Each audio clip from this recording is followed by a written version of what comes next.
안녕하세요. A팀 트레이너 함성식입니다. 신종플루에 대해 교양 수준에서 이해를 한번 도와드리려고 해요.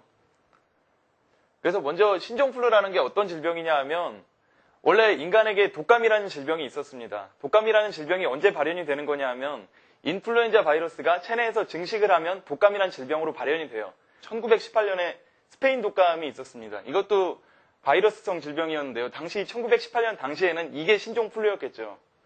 그래서 이 1918년의 신종플루는 치사율이 10%에서 20% 정도로 추산을 하고 있습니다.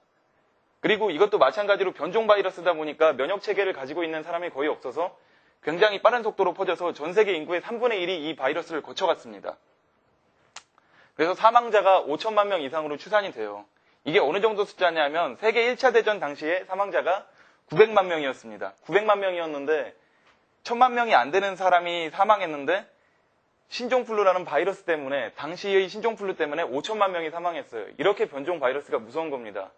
큰 재앙을 막기 위해서 우리가 열심히 백신을 만들죠. 이 백신은 뭐냐 하면 쉽게 말하면 몽타주 같은 겁니다.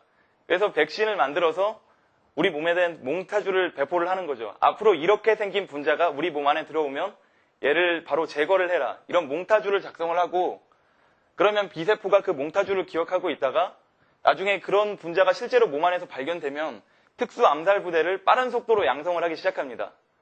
우리 몸 안에 면역체계는 일종의 경찰 같은 느낌의 상시 순찰을 돌면서 이상한 분자가 몸 안에 들어오면 제거하는 경찰 같은 느낌의 면역체계도 갖춰져 있지만 경찰이 제거할 수 있는 병원체보다 이런 특수 암살 부대가 제거하는 병원체가 훨씬 많아요.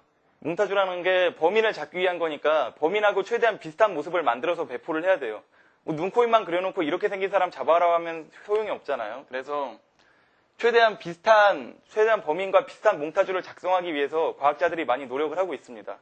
그래서 바이러스를 잡아놓고 바이러스가 독을 만들 수 있는 유전자를 제거를 한 다음에 그 유전자의 그 부분에 전혀 상관없는 유전자를 집어넣는 거죠. 그래서 원래 바이러스랑 똑같이 생겼는데 독성은 없는 그런 바이러스를 만드는 식으로 백신을 개발하는 접근도 있습니다. 그래서 이렇게 열심히 백신도 만들고 있지만 이미 감염된 사람을 치료도 할 수 있으면 좋은데 정작 치료하는 것이 현재로서 불가능합니다. 우리가 일반적으로 세균에 감염되면 항생제를 투여를 하잖아요. 항생제라는 건 미생물을 죽일 수 있는 건데 항생제에 대응되는 항바이러스제라는 게 존재하지가 않습니다. 이게 왜 존재하지 않나 하면 일단 항생제는 박테리아를 죽이는 건데 박테리아보다 바이러스가 훨씬 작아요.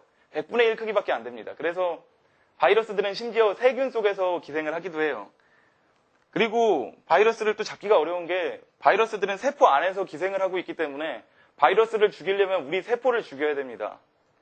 그래서 인터페론이라고 이제 과학탐구에서 생물을 선택하는 친구들은 가끔 들어봤을 것 같은데 인터페론이라는 물질이 발견이 됐는데 이게 바이러스를 죽인다고 해요. 바이러스를 죽인다고 하는데 이게 발견된 지가 지금 이제 50년이 넘었는데도 아직 정작 우리가 항생제만큼 의사들이 인터페론을 처방하고 있지는 않죠. 그래서 이게 개발이 어려운 물질이라서 항바이러스제 같은 건 존재하지가 않고 있습니다.